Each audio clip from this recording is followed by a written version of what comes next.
Hello and welcome to my channel. So, new space. I have been moving / adjusting to the move for the last 2 weeks or so.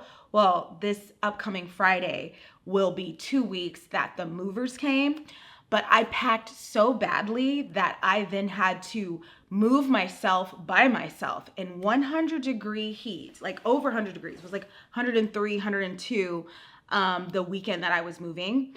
I had to move myself by myself for 48 hours to the point where I was so exhausted because I had to do so much because I'd packed so badly. Like if I had been ready to go when the movers came, I would have had to do nothing. Like they would have just done it. I would have just paid them, they would have done it.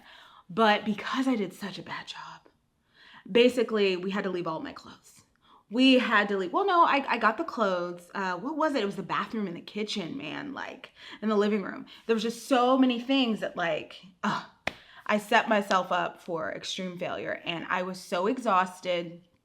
So I moved June 17th and I'm filming this June 28th. So I want to say at the beginning of last week, that week in between, Monday through Wednesday, I was feeling dizzy. I was feeling like my temperature was spiked and it wouldn't go down. I do think that I may have experienced mild heat stroke, just being out there and lugging big things back and forth in the heat. Yeah, it was not an enjoyable experience, but I'm finally here. I have my pictures actually up on the wall now, as you can see. And I don't know that I like what's happening behind me, but I've got time to fix it because this particular lease that I signed is actually 1 year. This will be the first time that I've had a 1-year lease since I left LA in 2020. I didn't even get a chance to live in that last apartment for a year because the pandemic happened and we were working from home remote. And by the time that everybody went back to campus, my lease was up. And I'd already moved myself all the way out. So this is the first time that I've had like a year that I'm going to stay somewhere in a long time. Which brings me to the point of this video. So this video is gonna be in 2 parts. At the end, I'm gonna include my little moving vlog for you guys so you can see firsthand what I was really going through by being so poorly prepared for this move. And before that, I'm gonna talk a little bit about the concept of permanence when it comes to adulthood. And I want to talk about this because when I got ready to move, 2 different people, okay, when I told them I was moving, their reactions were, again? And one person was like, you're such a butterfly, Stephanie. You just go from place to place to place. And I said to them, I looked them in the face and I said, if anything had ever worked out the way that I thought it was going to, I would not have budged. I think that that's a common misconception sometimes that comes with having to move around a lot and having to shuffle, is that the person wants to do it. It's that. Now, sometimes people do. Sometimes people want to like live in one city for a while, live in one, But I know for me, my adult life has been marked with stops, starts, changes, switch arounds, surprises, obstacles, and I've had to remain extremely flexible. And that has meant that I haven't been allowed to be very permanent. And I think it has affected the way that my entire adult life has kind of like unfolded.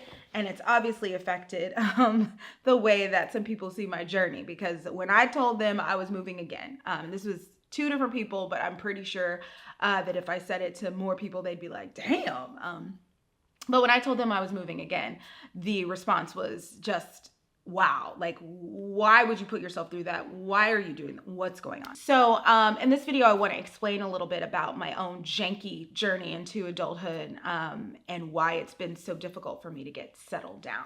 If you would like to skip this part and just go straight to the vlog, please use the timestamps below. But if not, here we go. So after having those 2 separate conversations regarding my current move, I thought to myself, I said, what have you been looking for? For the last 38 years, you have been on a journey to find something. And because you have not found it, you've continuously been going. At this age, my parents were in their home that they've been in for the last almost 40 years. They had 2 kids. My dad had been in his job almost 10 years. So for me personally, what has kept me from achieving that same sense of, I'll stick around for a while, And I boiled it down to three things: love, money, community. Love, obviously, like my partnership desires, like wanting to be in a partnership, moving to places or thinking that other places might offer me a better chance of achieving that. Money, not necessarily being like wealthy, but definitely like career-based experiences, wanting to work somewhere where I felt I was moving up, where I felt I was able to grow, and at the same time where I felt I was being compensated fairly. So finding that has always been a big thing that I've been looking for. And then community, feeling like I was really a part of or able to exist if I'm, solo or, wanting to just go it alone, able to exist there comfortably. And it's been the search for these three things that has kept me constantly moving along. I have never found all three. Never, never, never. There's never been a point in my life where I sit back and I'm like, wow, I have love. I have enough money to like be comfortable and make it. And I really feel a part of my community. Let's settle down. Instead, what I found is I'm able to settle for a little while if I have 2 out of 3, especially, but even if I have 1 out of 3. Honestly. So let's move love to the back, because that's been the one thing that I definitely have like not ever achieved. Let's talk about money. So from the beginning with me, and I realized like now more than ever that my experience was not the same as a lot of like everybody in my generation. I think it was about 2014. I was having a conversation with somebody and I was like, yeah, well, you know how hard it was after we graduated, the recession. And she was like, I guess I was always working, so no, I don't know. And I realized, I said, wow, a lot of millennials will talk about how tough that was and what a hit they took. But there's people who have no concept, just like we're supposedly going to head into this recession now in a little bit, imminently. There's going to be people that it won't touch at all. They'll have a completely different recollection of this time period. I mean, when I was talking to this girl, she acted like I was the first person to ever even mention the idea or the concept of a recession to her.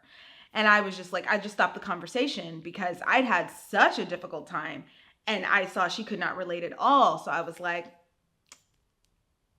can I have a French fry? Like I just moved right along, right?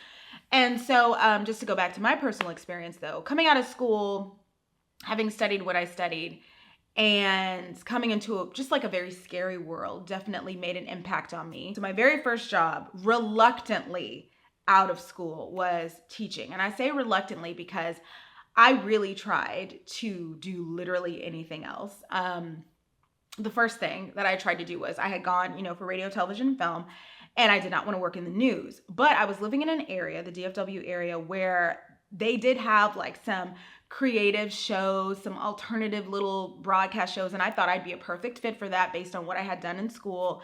And so I sent in portfolios. I sent in, what do we used to call them? Tapes, or like everything we did was like on a compact disc. Mailed that in with like resumes and cover letters. Never heard anything back.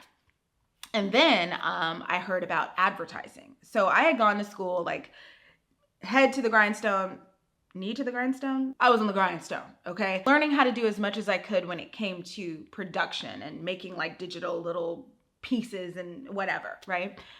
I had no idea that there was a whole other side of the creative world where people were just writing stuff. They were just focused on writing things that then went into the bigger parts of productions and made them a lot of money. I remember I went shopping one day with a friend and she was like, oh, I have to stop off at my friend's house first. She's gonna wax my eyebrows. And I was like, okay. And so we stopped off at this girl's house. She lives in this beautiful apartment in downtown Dallas. And I'm like, whoa. It was the first time I ever saw somebody use a press, like a French press to make loose leaf tea. So it was like a tea press or something. The inside of her apartment, and this is very cool for 2007, okay? The inside of her apartment looked like the floor of an IKEA. Like she had every gadget and gizmo and whatever. And, so she made the tea and then she did my friend's eyebrows, and around her house, she had like what she had been working on, and she had written copy for commercials. She had done this for this ad and this for that. And I was like, what did you study? Because I know I went to school and I did radio, television, and a lot of people that did my degree are working at Best Buy. Like what they're either in the news or they're in Best Buy or they're doing collections. They're doing. A lot of us came out. We don't have that. What is this? And she was like, "Oh, I did advertising and marketing." And so that's a completely different beast because we were learning to be creative for commerce. So we could go into a corporation and be hired to make ABCD. And I was like, say what? And so she started telling me about like the big ad agencies and like what they did and who she worked for and how it was this whole new world to me. And I got really, really excited about it. And in retrospect, what I should have done was turn my little tail around and go right, because she graduated from the same school I did. Turn my little tail around and gone right back to grad school and gotten a grad degree in that and then went out and worked. But I didn't do that because I didn't want to go back to the town of Denton, Texas. It was incredibly boring at the time and I wanted more. I wanted to see more of the world. So my bad. But I got really excited about advertising and that career. And so what I tried to do was I was like, well, I don't have her specific like educational background, but I did a lot of the same stuff. I wrote PSAs for the TV station. I wrote, like I put together marketing videos for various entities at the university. I did an internship with, a random company and I did, I've got some stuff. Maybe I could put it together. And I also ran into someone else who was like, well, I just majored in history and got an internship at an ad agency and now I work in public relations. This was, I kept running into people who had the craziest experiences as far as how easy it was for them to get their foot in the door. I never thought to ask though, who did you know inside the company? I never thought to ask that. So I tried to do that. I tried to take my little things and my little work pieces and my work samples and send them into agencies. Couldn't hear back. Nobody wanted to hire me. And finally, the final straw was I had actually done an internship with a production company, or I'd signed on to do an internship with them. And they talked such a big game in the interview. But when I went in for the internship, they were just they didn't give me anything to do. They were a production company based out of Dallas. And I remember I came in one day to log tape and I was literally sitting, in my outfit that I dressed up for. And I remember I used to have to pay the tolls to get down to where they were. And it was just such a hassle even getting there. And I get there, on time, dressed, makeup on, whatever, to sit down at this desk and log tape for the entire day. And one of the guys who owned the place, his son comes in his pajamas to do the same thing next to me, his teenage son. And I was like, what is happening? Because I had interviewed for this internship and the guy that I interviewed with was like, yeah, you're going to be a great addition. We'll have you out on all these things. And I knew some people that had gone to my school that had done this internship, that had become associate producers at this place. So I was like, wow, if anything else, like this will be great. And what ended up happening was the guy that interviewed me was not the one who was actually over the interns. The person that was over the interns was somebody totally different. And that is one of the sucky things about like that industry or these like kind of creative jobs is that somebody really like if they really pick and choose like who they like, who they want to move forward. And I was out for whatever reason. And they would not listen to me if I asked to do something, if I wanted, they didn't want to. They did not want to let me do anything but sit down at that table and log tape. And I was a person who had like produced a lot of my own stuff. I'd won little awards. They didn't want to, I think maybe they thought they needed to humble me. I don't know. It was a horrible experience. And while I was going through it, I got strep throat and my car got broken into. And I remember the guy that was over the interns, when I came to him one day and I said, I don't think this is working out. He goes, I don't think it's working out for us either because you're a liar. Do you think we really believe that your car got broken into? And I was like, I can show you the pictures. What are you talking about? I can show you where I had to pay to go get my window fixed. What are you talking? What? Oh yeah, you got strep throat too? I was like, do you want to see my receipt? He was like, yeah, this isn't working out. And I said, that's what I said. And I'm only giving y'all a little bit of the, like the internship experience was horrible. So I basically came out of college and nobody wanted to hire me to work and do anything in production. And I figured this out throughout the summer of 2007. I was really trying to make something work until around July when I just needed a job. And I went into a preschool. So that might seem like a big jump from production company to preschool, but When I graduated college and was running into so many obstacles, I had so many people around me who had worked at daycares, were substitute teaching, and I'm about to talk about, all of the people that were getting alternative certification. So I actually had a close friend who had worked at a daycare and loved it and was like, well, this is an easy job, something you can do. She also then went and worked at a summer camp and loved that. And what I found out that I ended up doing was, because the things I really wanted to do weren't working out, I tried to do things that everybody else was doing.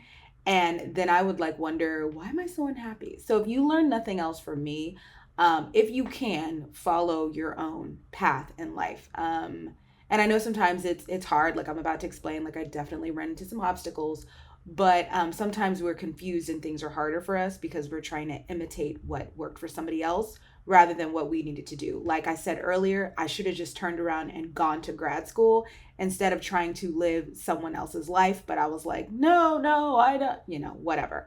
But again, hindsight is 2020, but I just wanted to point that out. Like the reason why I went to a preschool is because I knew people around me that were doing it. Also, when I was at the production company, there was a lady who was a producer there who was like, well, when I graduated, I couldn't get a job. So I just taught for 2 years and then I went to grad school. So I was even thinking about that. Like, okay, well, maybe I'll just do that then since this isn't working out. But at the end of the day, I could have saved myself a lot of confusion in life in general, especially when it came to making my own money, if I just stayed in school a little bit longer, I think, and followed exactly what I wanted to do versus what was working for everybody else.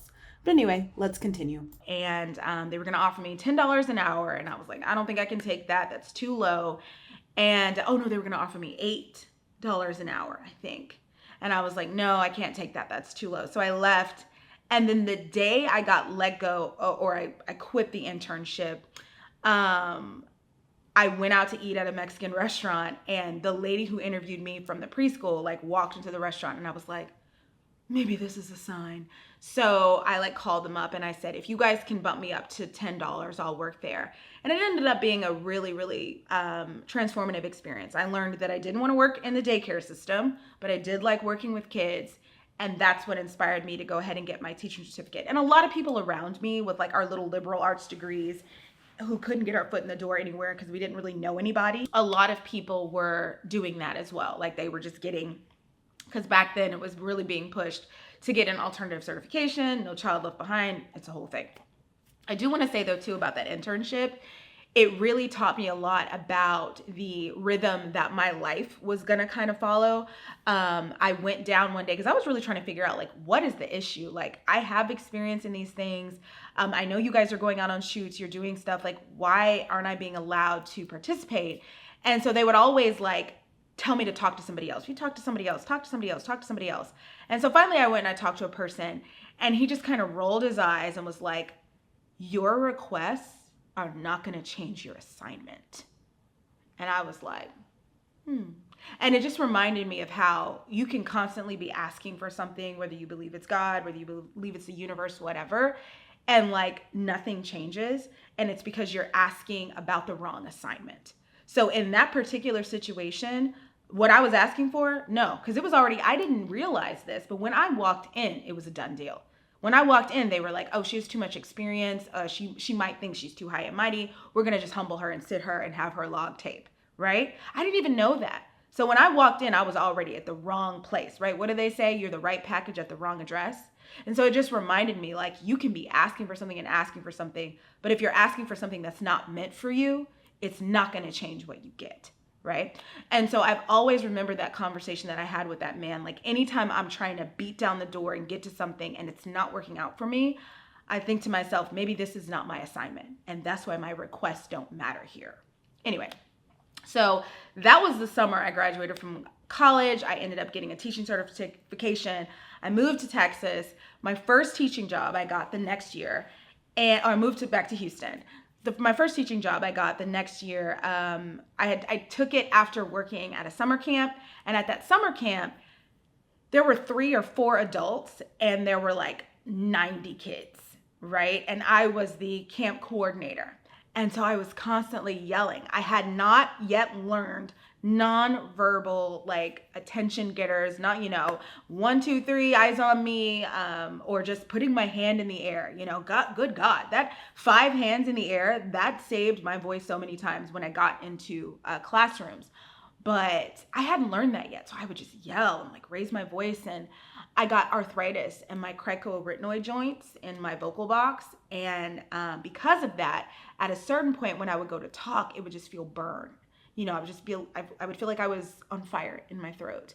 And at one point when I actually went into a real classroom later on that fall, I was talking and I just heard a pop and my jaw joint had jumped out of place. And it was so painful. And eventually, like it did, like find its way back. But I had, from that moment on, really advanced TMJD that I had to deal with the entire school year. And it was so painful. And what made it really bad was that it was an invisible injury. And if you've ever had an invisible illness or an invisible injury, my heart goes out to you, because people are trained to be empathetic based on what they can see. So a lot of times, like, that's why, like, if you're telling your story to somebody and they weren't there, they won't believe you. They'll be like, oh, whatever. And they may treat you a type of way. But if they were there, they will come back and be like, oh, I'm sorry. Oh, yeah, I know. Oh, girl, I got your back, right? When you have an invisible illness or injury and people don't believe you, oh my God. Like I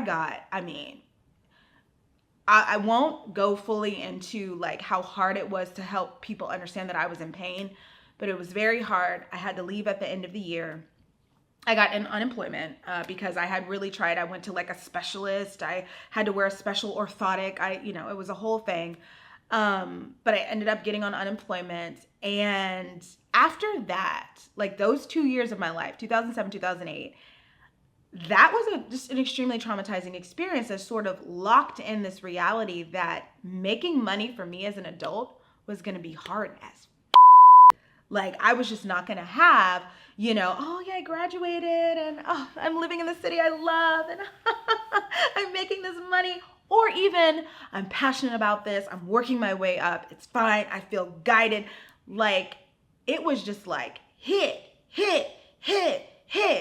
It was so hard. And it was right there at the beginning. So the money thing, right there at the beginning, I mean, that whole experience really set the tone. And I remember after I left teaching, I was like, well, maybe this is a sign and I need to go and do, it was a couple years of applying to places, trying to get little odds and end jobs, working in retail, doing just like bouncing around. And the whole time, all I asked for was a place where I could be creative, where I could make a decent living, and where I could feel like my physical body was not at risk by doing this position. Like, I don't think that that's a lot to ask for, but to the outside person, and I heard this a lot, like from my parents too, they'd be like, well, you just don't want to work, when I didn't rush back into a classroom, because for a while I wasn't sure I could talk without my jaw hurting. And I really couldn't. It took me about 2 years to fully start to feel better, But my parents would be like, well, you just don't want to work, when I didn't want to go back in the classroom. And the truth was that I was scared. I was like, I couldn't move my face, man. And sometimes the pain would be so bad here that I would feel it in my lungs. And my lungs would do this thing called bracing, where you're just putting so much stress on here in your neck that the muscles around your lungs are like, they're so swollen and so tight. I was taking so much ibuprofen, muscle relaxers, like, bro. But again, it was that invisible injury, that invisible illness, and I just wasn't believed. So yeah, so that was the beginning of my adult working period. The world just looked like there were a lot of closed doors, a lot of scary repercussions. And I didn't really even talk about my actual experiences in the jobs that I did. But I'm just telling you like the outside, like what was happening. And it was rough. So for me, money for a long time, finding where I could work and what I could do was just very difficult. And I never expected it to be that difficult. I always thought like, because I felt I was meant to do a specific thing, that it would be easy to do that thing, or that I would at least be put on a road to do that thing. And you know what? What's interesting about that is that when I was in college still, and like, or no, not in college, maybe like the year after college, where I was still trying to figure out like where I was in between working at a daycare and getting my certificate so I could teach, full time. People around me knew that I didn't really want to go into education. And so they would always be like, well, what do you really want to do? And I knew this one person who was she was like, my career is all I have. All I have is my career. So every conversation we had to be about her and her career. And, that was really like what she cared about. And as a result, it was what she kind of expected all of her friends to care. Like, if you want to talk to me, you better be talking about a career. She's very intense. And so she asked me, she was like, well, what do you really want? Like, what's your passion? What do you really want to do? And I was like, I don't really know. And literally that night I went to sleep and I had a dream about me teaching kids how to use production, like how to make videos, how to do whatever. And I ended up calling her back a couple days later and I was like, hey, I know now. I think I'd be really good at this. And she was like, okay, cool. And that conversation happened in 2008. And in 2016, I left Texas, moved to California, and that was the job that I did for 5 years. Taught kids how to use video production, taught them how to make stuff. So just going back to what I said about, I thought that if I was meant to do something, it would be easy, or I would be placed on the path to go do that thing. I didn't realize it then, but that's what was happening. Like, that's what was in store. But it was just so hard. It was such a rocky beginning. So I can definitely see why people on the outside might have been like, oh, she doesn't want to work. She doesn't know what she wants to do. She just a flip. It was difficult. Obstacles, right? Okay, the next thing, community. So I think a lot of young children of color, and I really can only speak for young Black kids that had to grow up in predominantly white neighborhoods, you get the names, right? They call you the names. They call you Oreo. You talk like a white girl, this and that. And then the things that you like to do, oh, well, that's stuff that white people do, so on and so forth. And as a result, I think you learn to have two different personalities, right? One side of yourself you show when you're around predominantly people of color. You don't bring up certain music artists. You don't bring up certain maybe movies you like. You don't bring up certain whatever, right? And then the other side of yourself, if you're lucky, you find different ways to show that. You find different people you can be that person around. For a long time as a youth, I would, and I believe, we can call it code switching if you want, but I think it's even more deep than that. It's because it goes beyond language. It's literally your representation of self, which maybe that is included in code switching. I'm not sure. But I know for me, for a long time, I was one person with one group of people and another person with another group of people. And what I loved about college was I actually, for the first time, was around people who were like me and that they understood when they had to switch code. They were people of color, Black people, Latino people, Asian people who had been in situations where they had to be one person with one group and then be another person with another group. And when we came together, it was this amalgamation of almost like a new cultural experience. And I loved it. And I felt truly understood for the first time in my life. Then college ended and I went back into the real world. And I'll be honest with you, since college, I have never felt that again. Now, what I will say is I have become better at not needing everyone around me to mirror me. You really need that when you're young and you're first like building up your identity. But as I've gotten older, I've gotten better at not needing it as much. So I'm okay if I go into a group of people and nobody else here knows ...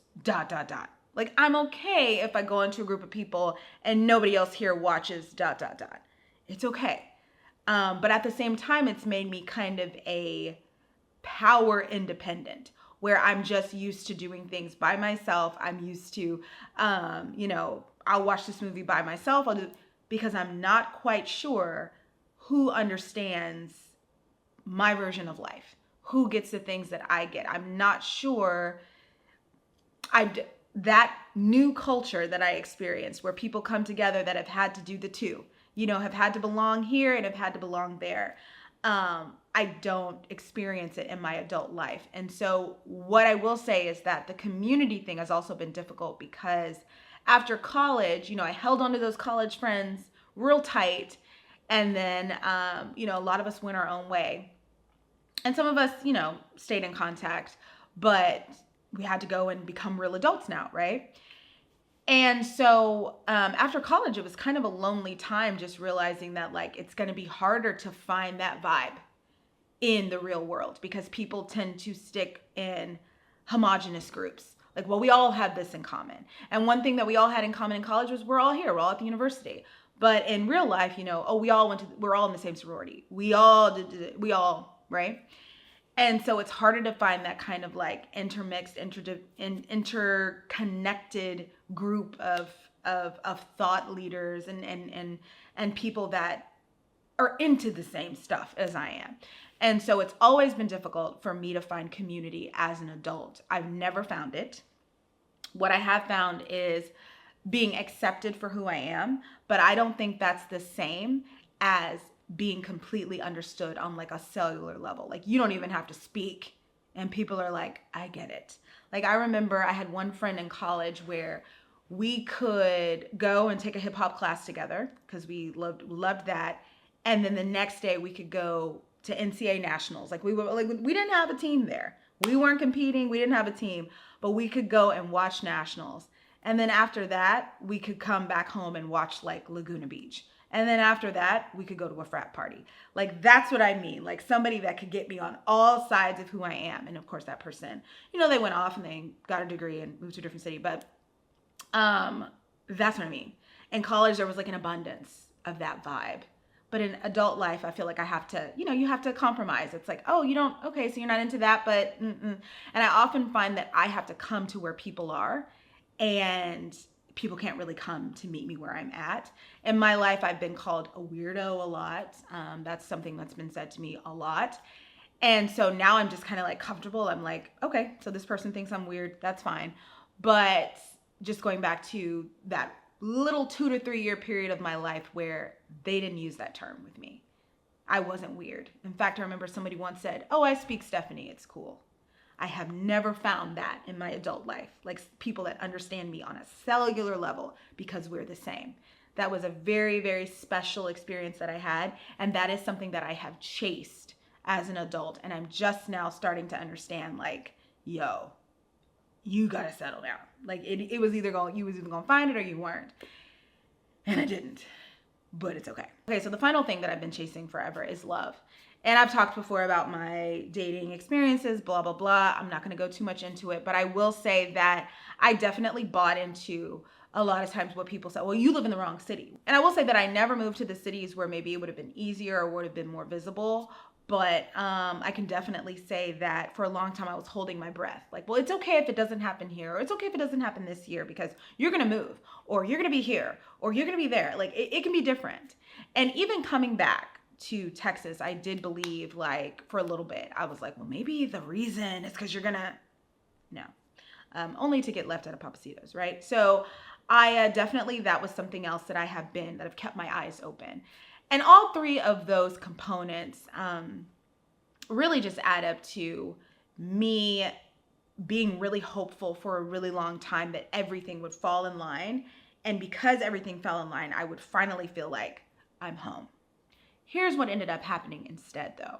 And the reason why I finally decided to sign a year lease and why I'm hoping I'll be able to do 2 years, so on and so forth. What ended up happening instead was when I moved to LA, I really gave it all I had to give. Did I do a good job? No. I cannot look back and be like, everything was perfect that I did. Absolutely not. But I gave the best I had at that time. What I discovered was that it is an expensive city in the parts where I would want to live. It's so funny when somebody comes out and they talk about Los Angeles.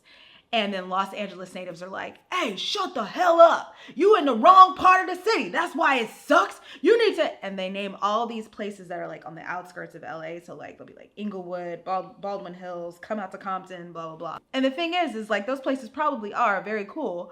But the reason why people move to LA a lot of times is not in those neighborhoods. It's to work in the production industry, which is a little bit further away. And so I think, I'm hesitant to say like the city in and of itself was a tough place. I just think it depends on what you want to do there. And so anyway, based on what I wanted to do and based on what I needed to be able to do what I wanted to do, I did my best.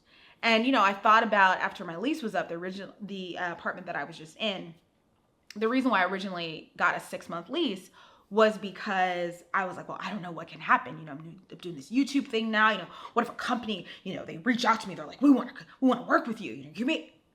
Well, that did not occur. And I said to myself, well, how much money would you need to be comfortable there? Because the real now, like, what it is. Based upon where you would want to live, how much money would you need? Are you making that times 3? You know what I mean? Like, are you making that? If the answer is no, then you can't go back. Also, it's been really nice. Like, while I don't have, the same people that I had around me in that very cute and perfect time when I was in college, I do have some great people around me who, while we may not understand each other on like a cellular level, like we're not listening to the same things on the radio, we're not watching the same things on TV, we don't have the same memories of like, we probably, there's a lot of differences between us. I'm still loved and respected, and I have people to do things with consistently, no question, right? I'm a part of the crew, and that's nice. And then you can't beat being next to your parents. I've always been very close to my mom and my dad. And when I was moving, even though my dad couldn't, and you'll see in the vlog, you'll see him struggle with my dog. That's what he came for, because, he's 66 years old. I didn't want him moving things back and forth in the heat. Leave that to me. But, he was here, he kept me company, he played his music for everybody. And then when I got settled, I texted my mom, I said, I'm just having a lot of executive dysfunction right now. There's so many things I need to do. Could you please make me some food? And I sent her, my favorites that she makes, and my dad came and ran it over the next week. And when I was in LA, I couldn't do that. I couldn't be like, oh, I'm overwhelmed. Can my mom just send me something to eat? No, they don't live here. When I was in LA, I moved by myself all the time. There was none of this, I'm not ready yet. Girl, you better get ready, because it's just going to be you and these movers. Like, that's it. So it's nice to be near family. It's nice to be near, your mom, your dad, people that will stop, whatever they're doing and make sure that you're doing okay. Make sure that you have what you need. That's nice. And also, he is a mess, but I am enjoying having a little animal. And the place that I was living in was very central to like downtown Houston. And so you heard a lot of noise. And I was thinking the other day, because now I'm out more so in like a residential area. And I was thinking the other day, I was like, am I boring now that I just like to be among trees and like quiet and silence? No, that's my vibe right now. Like, after, stressing myself out and overwhelming myself in Los Angeles for 3.5 years, living through a pandemic for 2 years, kind of having a stressful time, with other things that were going on. And then the entirety of my 20s, I'm at a point in my life where I'm like, wherever I can experience peace, that's home. And so, no, I may not have all the things on my list to a T like I want, but if I can experience peace in a place, I'm home. And that's definitely how I feel right now, which is why hopefully the next time I tell somebody I'm going to move, it'll be because I'm moving into an actual house, and the conversation will go like this. So I'm moving again into a house. Oh, yeah. And they'll understand. But I did have an interesting conversation with somebody else about that. They were like, sometimes people don't get that being able to sit somewhere and be still is a blessing. You meet the right person, and so you're in a relationship for 10, 20, 30 years. That's a blessing. Like, you were blessed. So don't be talking to people and be like, I couldn't do what y'all be doing. Y'all just be dating everybody. I can't do it. Be grateful that you don't have to do it, right? If you're like, I couldn't be moving everywhere, be grateful that you have found a job that paid you a salary. You never got injured on the job. You didn't get ill, so you couldn't do the job, but you could stay in the job, work your way up, be protected, and live your life and get comfortable. That's great, right? When people are like, I often see these little memes sometimes. They'll be like, if everybody at the birthday dinner is different every year, then that person has, man, be grateful, everybody stayed kind of in contact with each other. Life happens, things go down. If you're able to hold on to your friends year after year after year, be grateful for that. That's wonderful. I think too often we take advantage, and I've said this a lot and I'll keep saying it, we take advantage of our blessings and we tend to take too much credit for them versus realizing how much grace we've been shown, how much, just how much of a blessing it is, and how grateful we need to be that we're not on the other side of what we're currently experiencing. You know what I'm saying? So anyway, here I am. I'm in this space. Hopefully one day it'll be decorated and it will look nice and I can maybe do an apartment tour. I'll never do that. It'll never be that nice. Sorry. But I am grateful to be in a new space, lots of natural light and no sirens or shouting or many of the other things that I would hear in my other place. And as for now, I have one more reason to go back to LA. I have an entire storage unit of furniture there. Entire 1-bedroom, 1-bath apartment in storage. And so I gotta wait until I have enough money saved up to get some of those things shipped back to me and to go up and clean that out. So that'll be a couple months yet. But as for now, my LA dreams are officially, and unless a miracle happens, I will most likely never live in the city again, which it is what it is. But at this time in my life, being settled, having peace, and not feeling like I'm still chasing something, that's most important to me. So you got to let go of what no longer serves you. And yeah, that's where I am. That's where I am now. I'm finally, hopefully, experiencing permanence. And I will fight for that. Yeah. All right. So thank you for listening to me babble for a little while. And now here is my moving blog.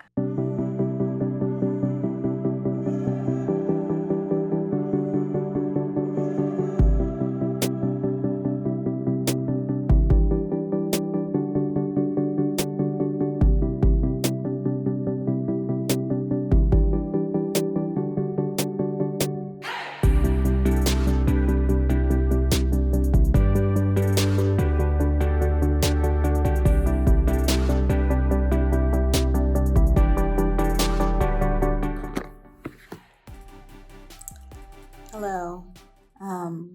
This is my attempt at a top bun. We see it is dumb. I am just recording this on my phone. It's finally time to take these pictures off the back of this couch I've had since 2010, 12, 13, 15. Had it for a while because my movers come in 48 hours. I haven't packed a thing. My home is in disarray. I'm feeling very stressful. So I'm making this vlog so that I can track my packing process and get ready to move. Now, luckily for me, when the movers come, they mostly just have to be concerned with big items. So honestly, they can come and they can get all of this stuff and get me out of here within an hour. I just have to make that accessible to them. And the rest of the stuff, I actually have until Monday to get it out. Today's a Wednesday. But still, like, I'm not emotionally, I'm just not cooperating with myself. There's that loud air conditioner. But I've got to start this packing process so that I can finally get to a place and actually hang these up on the wall. I just put them on the back of the couch because honestly, I was like, I don't want to make any holes in the wall. So anyway, let's start. And I am now in the room. As you can see here, and I don't mind showing the space off now because I'm leaving, but I treated this space very much like a dormitory. Like I never truly got comfortable. I see this mirror here. I never took it out of the wrapping. Like what's happening here? Well, this is, that's me trying to figure out like what to take. I'm lying. This is just after I had a hard weekend. Okay. It was tough. Was it? I don't think so. But yeah, I basically treated this entire space like a dorm, or just like very impermanent. You know, I did decorate this area right here, like my desk area, because I worked there all the time and I like having a clean workspace. When I was teaching, my personal desk was like ridiculous, but my room had to be spotless at all times, and I was always doing like a different scent or something for the kids. Like they'd be like, "We can smell your room." Like right when we come in the door, it's one of the things, like we know we're gonna get a scent. I had different like themed days and times of the year for the scents. I like to have like where I'm gonna be doing the bulk of my work. I didn't sit at my desk, but where I'm gonna be doing the bulk of my work, it has to be clean. So like you can see my desk area is like very clean, very organized, but my actual room is a mess. And this is where I need to start packing. I need to start right now. I also need to get another phone, honestly. If I'm gonna be doing like little vlogs, I have to be able to see my face. It must happen. So, but let's start figuring out what to do with this room. Okay, so I was gonna start in the main bedroom. Please don't ask me why there's a random light there. If you are on my Patreon, you know that I used to, whenever I first got the dog, I had to do things in my room, like story times in my room, because he was making so much noise out there. But I'm in the closet, and now it's time to decide what stays and what goes.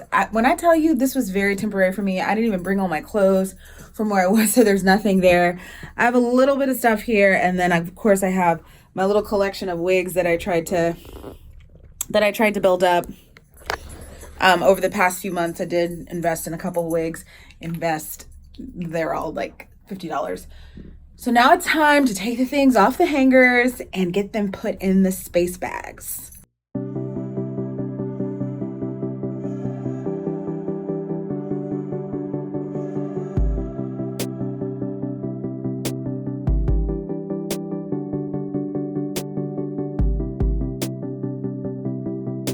Okay, about a week ago, actually, I ordered some space bags, you know, the bags you put things into, you vacuum them up.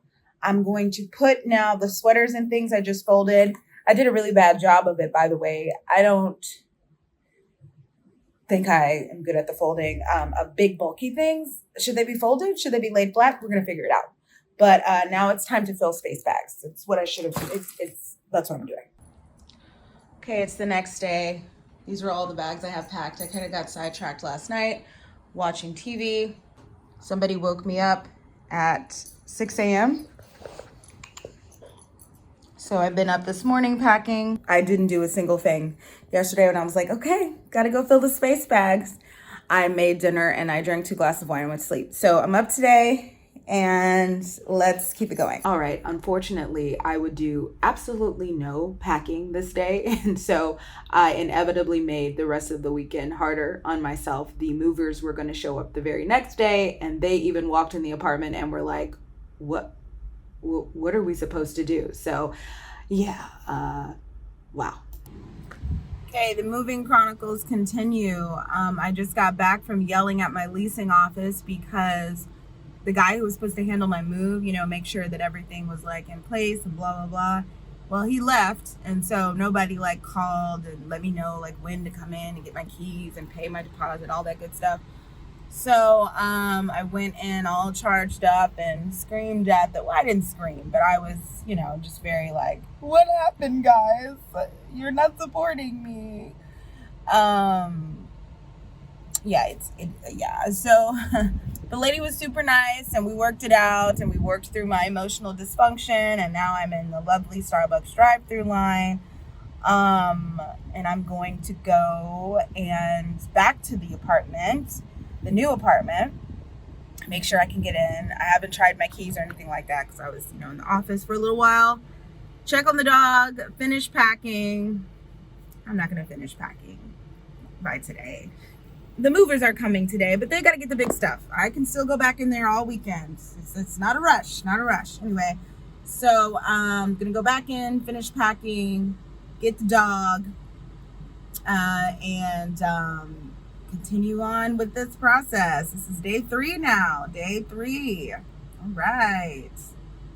Okay, so I ended up being totally wrong. The movers showed up to my apartment that I was moving out of literally 30 minutes after I recorded that video. So here's my dad. He was on the scene to help me with the dog. They were struggling in that bathroom. Yeah, so I was really unprepared when the movers arrived. Here's me realizing that I messed up by not kind of being more so on my game. And here's the next day. He has a seatbelt, but it's not, he's clearly, it needs to be more restraining. I need to get him one of the harness belts that really holds him in there. Yep, here we go. Day 4. By the way, this is all being stretched out because I am very bad at moving and have been dragging my butt. Okay. I had to drop the dog off because I could not have come back and cleaned up this mess that still remains because I was such a bad packer with him in the car. So now we pack this up. Wait, before I start unpacking, I get these FabFitFun boxes. I ordered them for myself last year. I need to cancel them because I forget that I have them, but I've never done an unboxing before, and I want to feel like one of those rich YouTube kids circa 2015 when those kids would make so much money. Maybe people still make a lot of money like this, but I remember it was a huge deal. Maybe it still is for people to do unboxings, I think, on social media in general. So I've never unboxed anything before, so I'm gonna do it now. This is my summer FabFitFun box, and it came yesterday. So I got a beach bag, which is fun because I don't have one. I got this wicker basket. I'm sure I can figure out something to do with this. Draper James. Oh, that's Reese Witherspoon's line. I got this little poolside. Ooh, this is cute. I don't know what it is, but it's cute. I think it's a little like, yeah, just a little wet dry pouch. Oh, so you can like carry your stuff. Fun. I don't like when they send this Manny Moments because I no longer do my own manicures. Manny and a Box Duo. I don't know what's in here. They've got tape on the edge, so I can't open it really quickly. But let me see. Oh, I can open it. Okay. Yeah, because see, here's the thing. They're like manicure in a box, but like you don't get any color. You know, it's a bunch of like creams and stuff. Vitamin recharge for what? For my nail? Oh, okay. I mean, I might use it. I don't know. I don't do my own nails, so I'm like, what am I supposed to do with this? You know. Let's see what else. Ooh, okay. This I can use. Oh wait, what is this? Puzzles and activities. Oh yeah, I plan on doing a lot of like solo poolside stuff this summer, like checking out a lot of different pools. This is fun. Stickers. I'm just a big child. Bobble bar. So I like Bobble bar. We'll check out what's in there later. It's gonna be hard for me to open it up. Let's see. Espa exfoliating body polish. Sure. What else? This is okay. I have been wanting one of these. I know they talk about all the time online about the like African like body. They're like these screens that you can take and it'll help you with your back knee and stuff. That's right, I said back knee. I like this. That's very cool. $40 off Daily Harvest. I don't know what Daily Harvest is, you guys. I just don't know what it is. Okay, so I definitely ended up finding out what it was. It was so crazy. Like right after I recorded this, the following TikTok was posted, and I'm going to post that TikTok here because I do feel like it's important to spread awareness. And I know a lot of people that subscribe to my channel have reached out before and said, hey, stop posting these half-finished TikToks to your Instagram stories. I don't have that app. I don't know what you're talking about. So I'm going to go ahead and post it here. And yeah, you guys tell me, I don't know. It's crazy.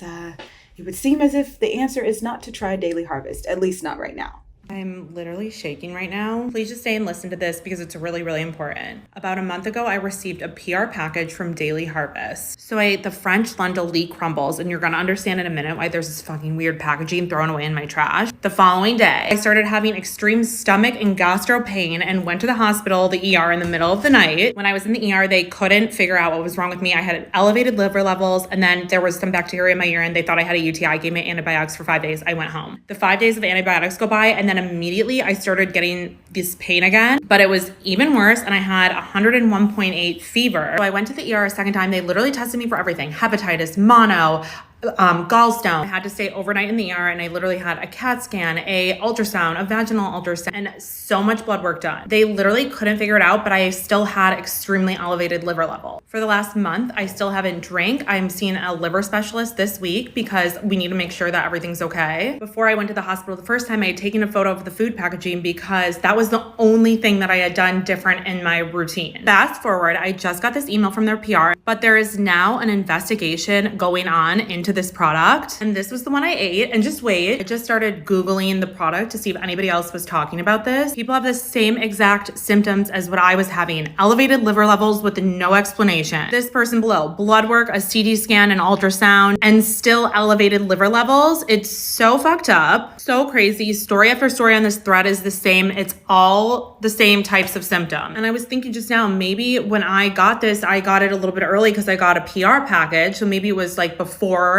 people really started to have all these symptoms, because mine was a month ago. But this is honestly so insane. Like, this post says that they're deleting things on social media to keep this quiet. This is crazy. And honestly, if the below is true, that is so fucked up. I have had to adjust my entire life the last month to deal with this. And part of me is grateful that I have an explanation of what's going on, because I've never had a health issue like this before until literally I ate this. That's the only thing that was different about my routine until I started having this issue. So serious PSA, if you have this product, throw it away, do not eat it, and contact Daily Harvest. This is not okay. And I am not the type of person to put any brand on blast, but this is really, really serious. People are having serious health issues.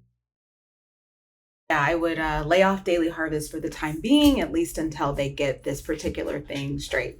I will not be using that coupon. Discover wine you love, Bright Cellars. I have an interesting story about Bright Cellars. They're interesting. I don't need that. I know what wine I like. And then here's something from, oh, they sent me a rose quartz. Oh, cute. Very cute. Okay, I liked this box. I do. I'm still going to cancel it because I don't even know how much this is anymore. I got to look up my bill. I ordered this for myself as a Christmas gift. And then I never, I just forgot to I forgot to cancel it. Okay, time to clean.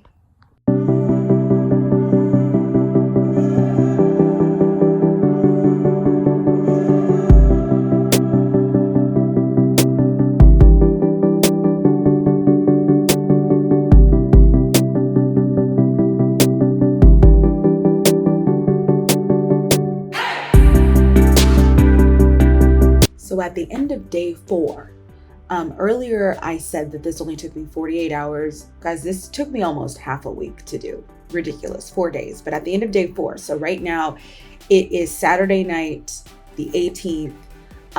That's how I had left the apartment. This is what was waiting on me when I got back to my new apartment. My leasing lady felt really bad about like my general move-in process. So she gave me all these little goodies, and she had them waiting for me when I got back. This is me giving myself a little nightcap because the day had been exhausting and I knew I still wasn't done yet. Okay, I don't know what that smile is about. But the next day, I went ahead and did myself the favor of getting my car wrapped around this concrete block in my parking lot. And that is what I did to my lovely car. So I had gotten up early to like run errands before finishing packing. And that's the gift I gave myself. Wonderful. Then I went back home and I took a little nap. This is how I looked when I woke up from it. I looked like I felt overwhelmed, exhausted. Another lovely smile for you all. Then it was back to the house to finish cleaning. This was the last day. It is 10 p.m. on Sunday evening. I have been moving now for multiple days. And I'm finally at a point where I am ready to go. Like where I'm comfortable with the people coming in and being like, hey girl, thank you girl. I'm like, you're welcome. You know what I mean? It's not a bug on the ground, by the way. That's a handle from one of the bins I used. All cleaned out. A new chapter begins. hopefully this next place I stay at, I can be there for at least a year to 2 years. And if I leave, hopefully it's because I buy a townhome. That's like where I want to go next. But you know what? We're going into a recession, so I don't know. Thanks for coming on this journey with me. Hopefully you can hear me with this audio being the way it is. The air conditioner here is so loud. The air conditioner in the new place is not loud. And when I have it all fixed up, I will do a apartment tour. I'm so tired. Okay, let's grab one last thing and we can go. As you can see, it was stressful. Like I said, I had to take 3 days where I just basically sat around because if I tried to move, I felt dizzy because it was so hot. I was so tired. My room still looks like who did it and why. So I've got a lot of work to do in there, but I'm happy to be in a new spot, like I said before. And as always, thanks for watching.